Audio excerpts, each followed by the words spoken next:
বিএনপির একসময় প্রভাবশালী নেতা নিখোঁজ ইলিয়াস আলীকে নিয়ে ফের তোলপাড় শুরু হয়েছে। বেশ গুঞ্জন উঠেছে তিনি এখনো বেঁচে আছেন। এইমাত্র পাওয়া খবর, তাহলে কি গোপালগঞ্জ থেকে উদ্ধার হলেন ইলিয়াস আলী? রিমান্ডে সব বলে দিলেন জিয়াউল হাসান। জানতে পুরো ভিডিওটি দেখুন। বিএনপি নেতা ইলিয়াস আলীকে জীবিত উদ্ধার করলেন র্যাবের কমান্ডো ইউনিট। এইমাত্র পাওয়া দেশের মাটিতে পা রাখলেন ইলিয়াস আলী। তাহলে কিভাবে জিয়াউল হাসান নির্দোষ প্রমাণিত হলো? জানতে পুরো ভিডিওটি দেখুন। বিএনপি নেতা ইলিয়াস আলী যেভাবে উদ্ধার হলো এবং তাকে ভারতের কারাগারে এমনভাবে বন্দী করে রাখা হয়েছিল যেটা পুরো বাংলাদেশ থেকে লুকিয়ে রাখা হয়েছিল। বন্ধুরা, ভারতে কিভাবে তাকে পাচার করা হয়েছিল এবং এতদিন তাকে কিভাবে লুকিয়ে রাখা হয়েছিল। সম্মানিত দর্শক, আসসালামু আলাইকুম। নতুন একটি নিউজে আপনাকে স্বাগতম। প্রিয় দর্শক, বিএনপি নেতা ইলিয়াস আলীর বেঁচে থাকার গুঞ্জন, র্যাবের কমান্ডো অভিযানে ইলিয়াস আলীকে জীবিত উদ্ধার।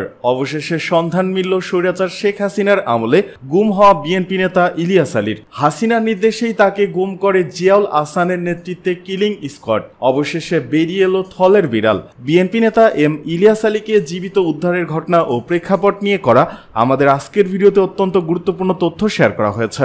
দয়া করে ভিডিওটি শুরু থেকে শেষ পর্যন্ত ধৈর্য সহকারে দেখে একটি লাইক দিয়ে সবাইকে বেশি বেশি করে শেয়ার করে দিবেন। সেই সাথে আমাদের ভিডিওটি আপনি বাংলাদেশের কোন জেলায় বসে দেখছেন বা শুনছেন সেটি অবশ্যই কমেন্ট বক্সে কমেন্ট করে জানিয়ে দিতে ভুলবেন না। চলুন আর কথা না বাড়িয়ে ভিডিওটিতে একটি লাইক দিয়ে ধারাবাহিকভাবে আজকের বিস্তারিত খবরগুলো দেখে আসি।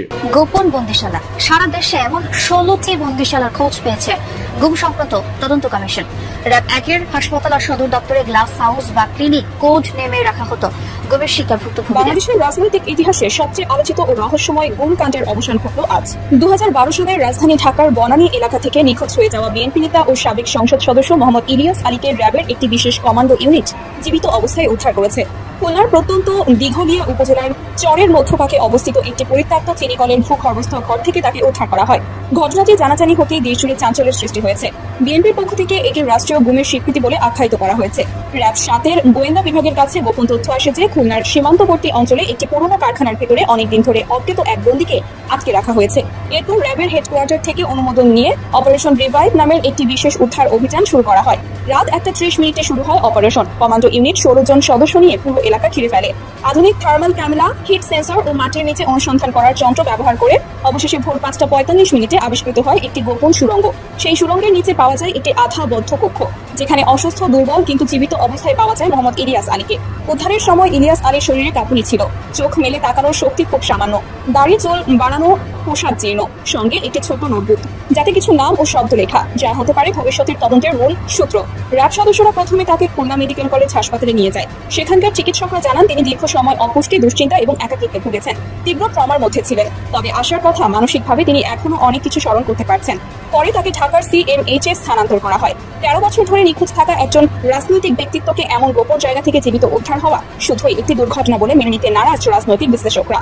রাজনৈতিক বিশ্লেষক ডক্টর মাহবুব হাসান বলেন, এটি নিছক কোনো অপহরণ নয়, এটি ছিল সুপরিকল্পিত রাষ্ট্রীয় বা আধা রাষ্ট্রীয় অপারেশন। যেখানে এত বছর ধরে একজন জাতীয় নেতা গুম হয়ে থাকতে পারেন, সেটি ভয়ঙ্কর ইঙ্গিত দেয় রাষ্ট্রযন্ত্রের গঠন ও ব্যবস্থার প্রতি। বিএনপির মহাসচিব মির্জা ফখরুল ইসলাম আলমগীর এক জরুরি সংবাদ সম্মেলনে বলেন, আমরা আজ আবেগে আপ্লুত। 13 বছর ধরে আমরা যাকে হারিয়ে ফেলেছি মনে করেছিলাম, আজ তিনি ফিরে এসেছেন। এর মাধ্যমে প্রমাণ হলো বাংলাদেশের রাষ্ট্রীয় গুম বাস্তবতা। এই ঘটনার পূর্ণ তদন্ত, দোষীদের বিচারের দাবি জানাই। বিএনপির সিনিয়র যুগ্ম মহাসচিব রুহুল কবির রেজভী বলেন, এই রাষ্ট্র কোনো সাধারণ রাষ্ট্র নয়। এই রাষ্ট্র মানুষের কণ্ঠ রোধ করে, গুম করে এবং তারপর তাদের ইতিহাস থেকে মুছে ফেলতে চায়। কিন্তু আল্লাহর হুকুমে ইলিয়াস ভাই ফিরেছেন। ঘটনার সংবাদ মুহূর্তেই পৌঁছে যায় আন্তর্জাতিক মিডিয়ায়। BBC, al Jazeera, Reuters, the Guardian সকলেই তাদের প্রধান হেডলাইনে এই খবর ছাপে। হিউম্যান রাইটস ওয়াচ এক বিবৃতিতে বলেছে, ইলিয়াস আলীর উদ্ধারে প্রমাণ হয় যে বাংলাদেশের গুম একটি ভয়াবহ মানবাধিকার লঙ্ঘনের অংশ। এখন প্রয়োজন একটি আন্তর্জাতিক তদন্ত। অ্যামনেস্টি ইন্টারন্যাশনাল জানায়, এই ঘটনা রাষ্ট্রের বিশ্বাসযোগ্যতার উপর প্রশ্ন তোলে। যারা এর পেছনে দায়ী তাদের শনাক্ত করে বিচারের মুখোমুখি করতে হবে। র্যাব জানিয়েছে, এই ঘটনার সঙ্গে কারা জড়িত, কিভাবে দীর্ঘদিন তাকে আড়াল করে রাখা হলো তা জানতে একটি উচ্চ পর্যায়ের তদন্ত কমিটি গঠন করা হবে। ইতিমধ্যে এলাকাবাসীর কাছ থেকে তথ্য সংগ্রহ, ডিএনএ পরীক্ষা, আশেপাশের সিসিটিভি ফুটেজ, মোবাইল ট্র্যাকিং ইত্যাদি তদন্ত শুরু হয়েছে। স্বরাষ্ট্র মন্ত্রণালয়ের এক নির্দেশে খুলনা অঞ্চলের পুলিশ, র্যাব, স্থানীয় গোয়েন্দা সংস্থার কর্মকর্তাদের তলব করেছে। রাজনৈতিক বিশ্লেষকরা বলছেন, ইলিয়াস আলীর ফিরে আসা শুধু বিএনপির জন্য নয়, গোটা বাংলাদেশের গণতন্ত্র, মানবাধিকার ও আইনের শাসনের জন্য একটি পরীক্ষা। বিএনপির একসময় প্রভাবশালী নেতা নিখোঁজ ইলিয়াস আলীকে নিয়ে ফের তোলপাড় শুরু হয়েছে। বেশ গুঞ্জন উঠেছে তিনি এখনো বেঁচে আছেন। এ বিষয়ে সিলেটের বালাগঞ্জ উপজেলা বিএনপির সাবেক সাংগঠনিক সম্পাদক আব্দুল সালাম জানান, যুক্তরাজ্যে অবস্থানরত ইলিয়াস আলীর ছোট ভাই মোহাম্মদ আসকির আলী গহরপুর জামিয়া মসজিদে ইলিয়াস আলীর জন্য খতমে বুখারী ও দোয়া করিয়েছেন। তার ভাই জানিয়েছেন, ইলিয়াস আলী বিদেশের একটি হাসপাতালে গুরুতর অসুস্থ অবস্থায় রয়েছেন, তবে কোন দেশের হাসপাতালে সেটি তিনি জানাননি। দোয়া মাহফিলের পর এর ভিডিও সামাজিক যোগাযোগ মাধ্যমে ছড়িয়ে পড়ে এবং ইলিয়াস আলী বেঁচে আছেন এমন কথা এখন উপজেলা জুড়ে মানুষের মুখে মুখে। তবে এই বিষয়ে ইলিয়াস আলীর স্ত্রী তাহসিনা রশিদিন লুনা গণমাধ্যমকে জানান, বিষয়টি নিয়ে কথা বলতে বলতে আমি ক্লান্ত। যারা গুজব ছড়াচ্ছে তারাই ভালো জানে এমনটি কেন করছে। আমরা শুধু পরিবারের পক্ষ থেকে বলছি ইলিয়াস আলীর জন্য দোয়া করতে। তবে আমাদের এখনো দৃঢ় বিশ্বাস তিনি বেঁচে আছেন, আর প্রথম থেকেই আমরা এই আশা পোষণ করে আসছি। এর আগে মঙ্গলবার রাতে ইলিয়াস আলীর স্ত্রী তার ফেসবুক আইডিতে পোস্ট করেন, মিথ্যা বা কোনো প্রকারের গুজবে কান দিবেন না, প্রিয় ইলিয়াস আলীর জন্য দোয়া করবেন। 2012 সালের 17 এপ্রিল ঢাকার বনানীর বাসায় ফেরার পথে গাড়ি চালক আনসার আলী সহ নিখোঁজ হন বিএনপি নেতা ইলিয়াস আলী। এরপর কেটে গেছে এক যুগেরও বেশি সময়। ইলিয়াস আলী জীবিত না মৃত সে খবর কেউ দিতে পারেনি দীর্ঘ এই সময়। স্বামীকে ফিরে পেতে সন্তানদের নিয়ে সাবেক প্রধানমন্ত্রী শেখ হাসিনার কাছে ছুটে গিয়েছিলেন ইলিয়াস পত্নী তাহসিনা রশিদিন লুনা। তখন শেখ হাসিনা আশ্বস্ত করলেও শেষ পর্যন্ত কথা রাখেননি। ইলিয়াসের তথ্য জানতে উচ্চ আদালতের কাছে দ্বারস্থ হয়েও স্বামীর সন্ধান পাননি লুনা। মেজর জেনারেল জিয়াউল আহসানের নেতৃত্বে একটি কিলিং স্কোয়াড বিএনপির সাংগঠনিক সম্পাদক ইলিয়াস আলীকে গুম করার পর হত্যা করে। খুনিচক্র হত্যার পর ইলিয়াস আলীর লাশ যমুনা নদীতে ফেলে দেয়। এই চাঞ্চল্যকর গুম ও হত্যার নির্দেশদাতা ছিলেন তৎকালীন প্রধানমন্ত্রী শেখ হাসিনা। আন্তর্জাতিক অপরাধ ট্রাইব্যুনালে 164 ধারায় দেয়া স্বীকারোক্তিতে র্যাব সদস্য সার্জেন্ট তাহিরুল ইসলাম ইলিয়াস আলীকে অপহরণের নির্মম ঘটনার বর্ণনা দিয়ে এই চাঞ্চল্যকর তথ্য প্রকাশ করেন। স্বীকারোক্তিতে তাহিরুল বলেন, জিয়াউল হাসানের নির্দেশে ঘটনার রাতে শেরাটন হোটেল থেকে তিনি ইলিয়াস আলীকে অনুসরণ করেন। মহাখালী পৌঁছানোর পর জিয়াউল হাসান নিজে আরেকটি টিম নিয়ে ইলিয়াস আলীর গাড়ি অনুসরণ করেন। ইলিয়াস আলীর গাড়ি বনানীর 2 নং সড়কের বাসার সামনে পৌঁছার আগেই বনানীর সাউথ পয়েন্ট স্কুলের সামনে থেকে তাকে তুলে নেওয়া হয়। ইলিয়াস আলীর সঙ্গে তার ড্রাইভার আনসারকেও অপহরণ করা হয়েছিল। গাড়িটি জলখাবার হোটেলের সামনে দিয়ে বনানীর রাস্তায় ঢুকেছিল। ট্রাইব্যুনাল সূত্র আরো জানায়, ইলিয়াসকে হত্যা ছাড়াও র্যাবের জিয়াউল হাসানের কিলিং স্কোয়াডের এক সদস্য একদিনে 11 জন এবং আরেক সদস্য 13 জনকে খুন করেছিল। উল্লেখ্য, জিয়াউল হাসান তখন র্যাবে কর্মরত ছিলেন। বর্তমানে তিনি জেলে আটক রয়েছেন। আন্তর্জাতিক অপরাধ ট্রাইব্যুনাল ও গুম তদন্ত কমিশন সূত্রে আরো জানা গেছে, ইলিয়াস আলীকে অপহরণের সঙ্গে জড়িত 2 জন সেনা কর্মকর্তা বর্তমানে সেনাবাহিনীতে রয়েছেন। এরা হলেন ওয়ারেন্ট অফিসার জিয়া ও ইমরুল। জিয়াউল হাসানের রানার হিসেবে গুম ও খুন মিশনের হুকুম তারা তামিল করতেন। খুনি চক্রের সদস্য হিসেবে চিহ্নিত হওয়ার পর গুম তদন্ত কমিশন ও আন্তর্জাতিক অপরাধ ট্রাইব্যুনালের তদন্ত টিমের সুপারিশের পরিপ্রেক্ষিতে সেনাবাহিনী এই 2 সদস্যকে ক্লোজড এবং অন্তরীণ করেছে বলে সংশ্লিষ্ট সূত্রের খবর নিশ্চিত করেছে। 2012 সালে 17 এপ্রিল সন্ধ্যার পর দলীয় নেতাকর্মীদের নিয়ে ইলিয়াস আলী সভা করেন তৎকালীন শেরাটন হোটেলে। সভা শেষ করে রাত 11টায় তিনি বের হন এবং গাড়িতে করে বাসায় যাচ্ছিলেন। অপহরণের লক্ষ্যে জিয়াউলের নির্দেশে শেরাটন থেকেই অনুসরণ করছিলেন র্যাবের সদস্য সার্জেন্ট তাহিরুল ইসলাম। তাকে চিহ্নিত করেছে আন্তর্জাতিক অপরাধ ট্রাইব্যুনালের তদন্ত টিম। তাকে তদন্ত কমিটিতে আনা হয়। জিজ্ঞাসাবাদের পর আন্তর্জাতিক অপরাধ ট্রাইব্যুনালে 164 ধারায় স্বীকারোক্তিমূলক জবানবন্দি দেন। জবানবন্দিতে তিনি উল্লেখ করেছেন, আমার দায়িত্ব ছিল শেরাটন থেকে অনুসরণ এবং বেতার বার্তায় গতিপথ জিয়াউল স্যারকে জানানো। নির্দেশনা অনুযায়ী তিনি ইলিয়াস আলীর গাড়ি অনুসরণ এবং প্রতিটি মুহূর্তে গাড়ির গতিপথ জিয়াকে অবহিত করেন। মহাখালীতে পৌঁছানোর পর ইলিয়াস আলীর গাড়ি সরাসরি অনুসরণ শুরু করে জিয়ার টিম। মহাখালী জলখাবার হোটেলের কাছে গাড়িকে ধাক্কা দিয়ে থামানোর পর ড্রাইভার আনসার সহ ইলিয়াস আলীকে অপহরণ করে এই টিমের সদস্যরা। এরপর জিয়া তাহিরুলকে বলেন, তোমার ডিউটি শেষ করে চলে যাও। নির্দেশনা অনুযায়ী দায়িত্ব শেষে তিনি ফিরে যান। জিয়ার টিম ইলিয়াস আলীকে নিয়ে যাওয়ার পর কি হয়েছে সেটা তিনি বলতে পারবেন না। আন্তর্জাতিক অপরাধ ট্রাইব্যুনালের তদন্ত সংশ্লিষ্ট সূত্র জানায়, ইলিয়াস আলীকে অপহরণের পর হত্যা করা হয়েছিল। হত্যার পর তৎকালীন র্যাব কর্মকর্তা এবং পরবর্তী সময় সেনাবাহিনীতে পদোন্নতি পেয়ে মেজর জেনারেল হওয়া জিয়াউল আহসান অফিসে ফিরে স্বস্তি ও আনন্দ প্রকাশ করেছিলেন। বলেছিলেন, আজ বড় একটি অপারেশনে সাকসেসফুল হলাম, শেষ করে তাকে যমুনায় ফেলে দিয়ে এসেছি। জিয়া একথাও বলেন যে ইলিয়াস আলীর অপারেশনের কথা ঊর্ধ্বতনকে জানিয়েছি। ঊর্ধ্বতন বলতে তিনি মেজর জেনারেল তারেক সিদ্দিকী কিংবা শেখ হাসিনাকে বুঝিয়েছেন বলে সূত্রের ধারণা। যাদের সামনে একথা জিয়াউল হাসান বলেছিলেন তাদেরকেও চিহ্নিত করতে সক্ষম হয়েছে ট্রাইব্যুনালের তদন্ত টিম। এদিকে শেখ হাসিনার নির্দেশে বিভিন্ন ব্যক্তি ও রাজনৈতিক নেতাকে গুম এবং অপহরণের সংশ্লিষ্টতা পেয়েছে গুম তদন্ত কমিশন। গুম তদন্ত কমিশন সূত্র জানায়, শেখ হাসিনার নির্দেশে ইলিয়াস আলীকে গুম এবং খুন করা হয়েছিল। শেখ হাসিনা সরকারের সময় এসএসএফ এর মহাপরিচালক ছিলেন জেনারেল চৌধুরী হাসান সোহরাওয়ার্দী। ডিজিএফআই এর তৎকালীন ঊর্ধ্বতন কর্মকর্তাদের ডেকে নিয়ে এই নির্দেশ দিয়েছিলেন শেখ হাসিনা।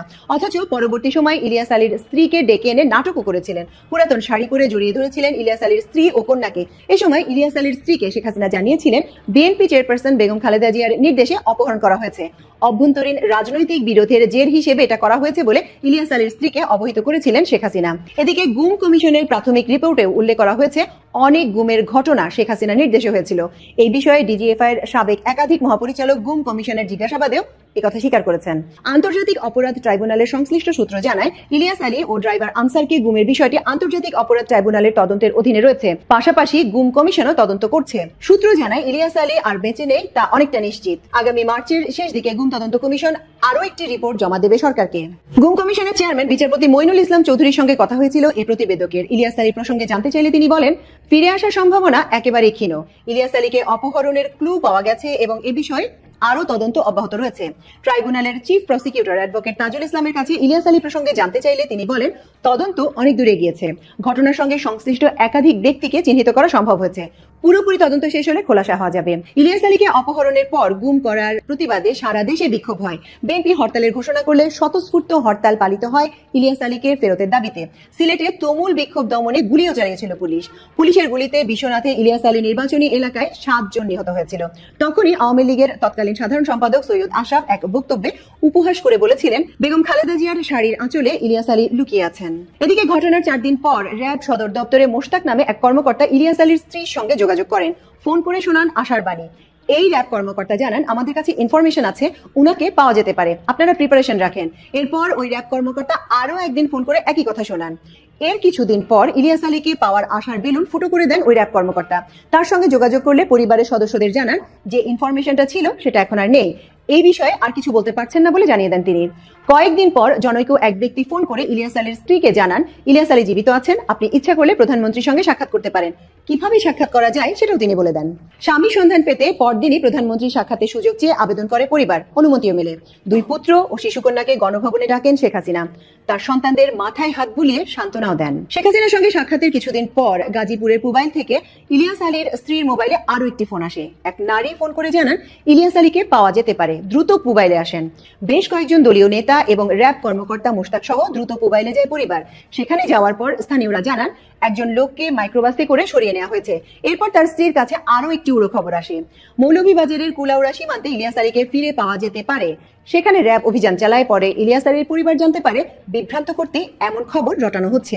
শেখ হাসিনার নির্দেশে ইলিয়াস আলীকে প্রথমে অপহরণের পর গুম এবং খুনের পর র‍্যাব এভাবেই নাটক করে পরিবারের সঙ্গে। দেশটাকে পুড়িয়ে ফেলেছে ওরা, মন্তব্য ব্যারিস্টার সুমনের। হবিগঞ্জ 4 আসনের সাবেক এমপি সৈয়দ সাইদুল হক সুমন ওরফে ব্যারিস্টার সুমনকে জুলাই গণঅভ্যুত্থান কেন্দ্রিক মুগদা থানার একটি হত্যা চেষ্টা মামলায় গ্রেপ্তার দেখানো হয়েছে। সোমবার ঢাকার metropolitan magistrate GM Farhan Ishtiaq পুলিশের আবেদন মঞ্জুর করে এ আদেশ দেন। এ তথ্য নিশ্চিত করেছেন সুমনের আইনজীবী অ্যাডভোকেট লিটন। এদিন আদালতে তোলার সময় সুমন বলেন, দেশটাকে পুড়িয়ে ফেলেছে ওরা, দেশটাকে রক্ষা করেন। নতুন প্রজন্মের সঙ্গে আপনারা প্রতারণা করছেন, ইতিহাস আপনাদের ক্ষমা করবে না। এদিন 10টা 8 মিনিটের দিকে তাকে করা পুলিশি নিরাপত্তায় আদালতের হাজতখানা থেকে এজলাসে হাজির করা হয়। এরপর শুরু হয় গ্রেপ্তার দেখানোর বিষয়ে শুনানি। শুনানি শেষে আদালত তাকে গ্রেপ্তার দেখানোর আবেদন মঞ্জুর করেন। পরে তাকে আবারও হাজতখানায় নিয়ে যাওয়া হয়। মামলা সূত্রে জানা যায়, জুলাই গণঅভ্যুত্থান চলাকালে গত বছরের 18 জুলাই ঢাকা জজ কোর্টের আইনজীবী আব্দুল আসেদ শামীম আদালতের কাজ শেষে বাসায় ফিরছিলেন। প্রতিমধ্যে মুগদা থানাধীন বাবু ডাক্তারের গলিতে